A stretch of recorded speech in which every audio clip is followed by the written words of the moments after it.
Hello students, हम लोग human reproduction में एक इम्पॉर्टेंट टॉपिक पर इस समय डिस्कशन करने चल रहे हैं and that topic is gametogenesis. Gametogenesis का मतलब क्या होता है बेटा? गैमेटोजेनेसिस का मतलब होता है gameto for gamy and genesis for synthesis और फॉर्मेशन। तो गैमीट का फॉर्मेशन गैमेटोजेनेसिस कहलाता है। मेल में हम लोग गैमीट को स्पर्म बोलते हैं। तो अगर गैमेटोजेनेसिस की प्रक्रिया मेल में चले तो इसको हम लोग बोलते हैं स्पर्मेटोजेनेसिस। स्पर्मेटोजेनेसिस। और फीमेल में हम लोग गैमीट को ओवम बोलते हैं। तो अगर गैमेटोजेनेसिस की प्रक्रिया फीमेल में चले तो इसे हम लोग बोलते हैं oogenesis। एक चीज बेटा हम लोग पहले से जानते हैं कि गैमीट का फॉर्मेशन जिस अंग में होता है, जिस आर्गन में होता है, उसको हम लोग प्राइमरी सेक्स आर्गन बोलते हैं। तो स्पर्म की प्रक्रिया, स्पर्म के फॉर्मेशन की प्रक्रिया, स्पर्म का बनना टेस्टिस में होता है। लिहाजा testis is the primary male sex organ. और टेस्टिस में भी ये प्रक्रिया चलती है सेमाइनिफेरस ट्यूब्यूल। तो सेमाइनिफेरस ट्यूब्यूल में स्पर्मेटोजेनेसिस की प्रक्रिया चलती है। और हम लोगों ने पढ़ा था कि seminiferous tubule is internally lined by two types of cells. एक प्रकार की सेल थी जिसको हम लोग बोलते थे मेल जर्म सेल, और दूसरे प्रकार की सेल थी जिसे हम लोग बोलते थे सर्टोली सेल्स। तो मेल जर्म सेल में माइटोसिस की प्रक्रिया होती है और माइटोसिस की प्रक्रिया के द्वारा बहुत सारी सेल्स बनती हैं जिसको हम लोग बोलते हैं स्पर्मेटोगोनिया। स्पर्मेटोगोनिया। ठीक इसी तरह oogenesis की प्रक्रिया चलती है ओवरी में। और हमने आपको बताया था कि ovary is divided into two part, stroma and covering. And stroma is also divided into two part, inner medulla and outer cortex. ये आउटर कॉर्टेक्स और इनर मेडुला। और जो कवरिंग थी उसमें सिंपल क्यूबॉइडल जर्मिनल एपिथेलियम की जो cell थी इसको हम लोग बोलते थे फीमेल जर्म सेल।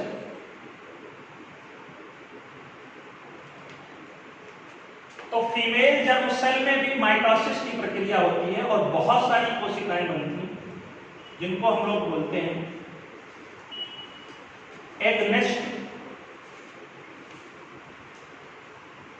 और मास ऑफ oogonia। और गैमेटोजेनेसिस का ये फर्स्ट स्टेप है। और इस फर्स्ट फेज ऑफ गैमेटोजेनेसिस को हम लोग बोलते हैं multiplication phase.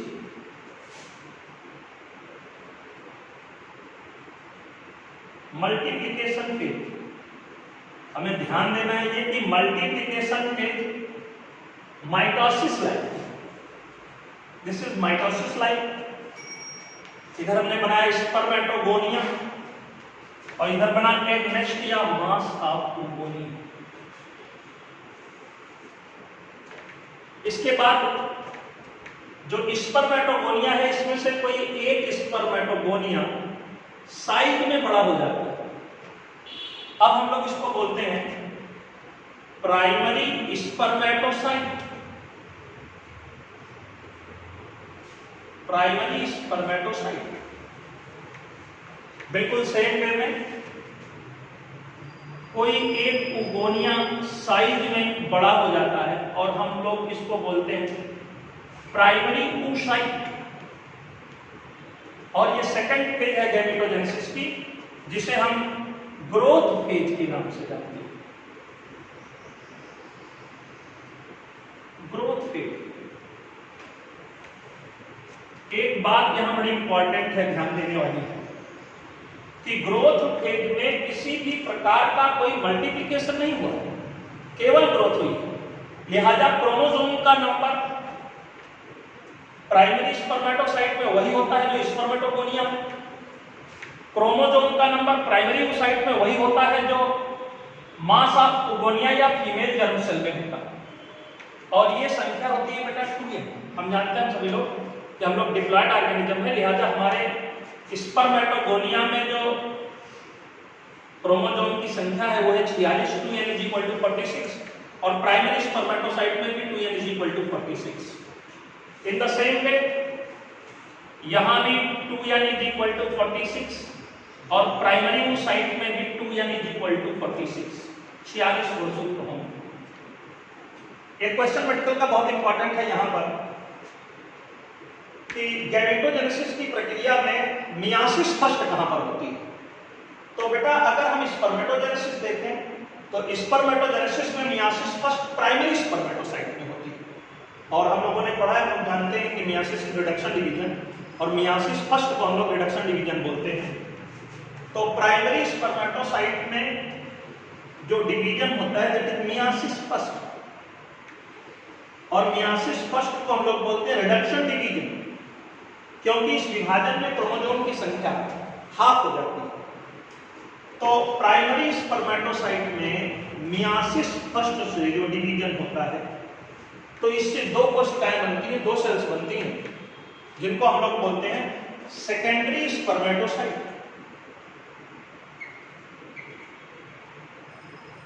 Secondary spermatocyte primary spermatocyte में मियासिस फर्स्ट से बनता है, लिहाजा सेकेंडरी स्पर्मेटोसाइट में क्रोमोसोम की संख्या हाफ हो जाती है, n हो जाती है। तो ये हो जाएगा n = 23, n = 23। In the same way बिल्कुल इसी तरीके से प्राइमरी ओसाइट में भी मियासिस फर्स्ट होता है, और मियासिस फर्स्ट को हम लोग रिडक्शन डिवीजन बोलते हैं। लेकिन प्राइमरी ओसाइट के मियासिस फर्स्ट और प्राइमरी स्पर्मेटोसाइट के मियासिस फर्स्ट में एक डिफरेंस है, बहुत इंपॉर्टेंट डिफरेंस है कि इसमें बनने वाली दोनों कोशिकाएं बिल्कुल सेम साइज की होती हैं, जबकि यहां पर बनने वाली कोशिका, एक कोशिका या एक सेल तो बहुत बड़ी होती है और एक सेल बहुत छोटी होती है, जिसको हम लोग बोलते हैं फर्स्ट पोलर बॉडी, या इसी फर्स्ट पोलर बॉडी को हम लोग बोलते हैं पोलोसाइट। और ये जो बहुत बड़ी कोशिका बनी n = 23, इसको हम लोग बोलते हैं secondary oocyte. Secondary oocyte. Next step देखें। इस सेकेंडरी स्पर्मेटोसाइट में मियासिस सेकेंड होती है। बेटा हम लोगों ने पढ़ा है कि मियासिस सेकेंड इक्वेशनल डिवीजन है, it is just like mitosis. लिहाजा सेकेंडरी स्पर्मेटोसाइट से 1 2 3 4 सेल बन जाती है, और इस 4 कोशिका को हम बोलते हैं, चारों सेल को स्पर्मेटिड। और इनमें सब में क्रोमोसोम की संख्या वही रहती है जो सेकेंडरी स्पर्मेटोसाइट में है, n = 23, n = 23, n = 23, n = 23। क्योंकि मियासिस सेकेंड माइटोसिस की तरह है, इसलिए क्रोमोसोम का नंबर चेंज नहीं होता, और सेकेंडरी स्पर्मेटोसाइट से स्पर्मेटिड का निर्माण होता है। oogenesis की तरफ देखें तो सेकेंडरी oocyte में मियासिस सेकेंड होती है, और मियासिस सेकेंड के परिणाम स्वरूप एक कोशिका बहुत बड़ी बनती है और एक सेल बहुत छोटी बनती है, जिसको हम लोग बोलते हैं सेकेंड पोलर बॉडी। और ये जो सेल बड़ी बनती है इसका नाम है ओवम। तो oogenesis की प्रक्रिया तो यहां रुक जाती है ओवम तक, क्योंकि ओवम जहां बनता है जिस बॉडी में वहीं पर रह जाता है। लेकिन स्पर्म को चूंकि फीमेल जेनेटिक ट्रैक्ट में इंटर करना है, ट्रेवल करना है।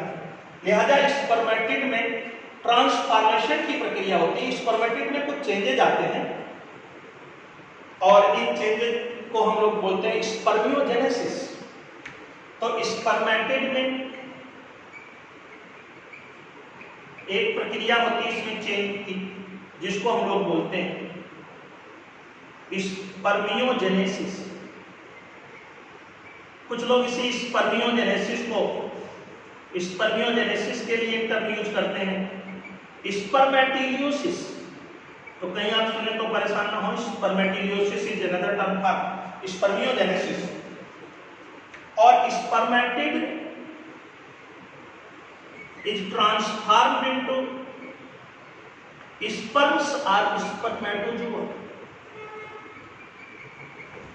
ये चारों स्पर्मेटिड का ट्रांसफॉर्मेशन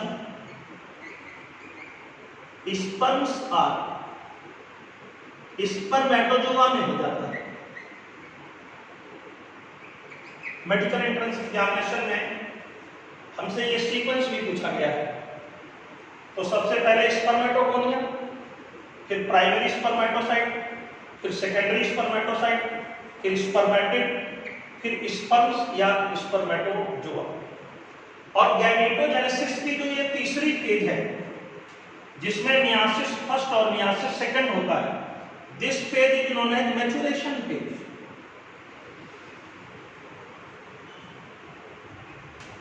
मैच्योरेशन फेज होती है इस फेज। तो इस तरीके से हमने देखा कि गैमेटोजेनेसिस को हमने 3 फेज में डिवाइड किया, multiplication phase, growth phase and maturation phase. Polarity की बात करें तो स्पर्म या स्पर्मेटोजोआ भी स्पर्मेटिड की तरह n होता है, n = 23। इधर देखें तो ओवम भी सेकेंडरी oocyte की तरह n होता है, n = 23।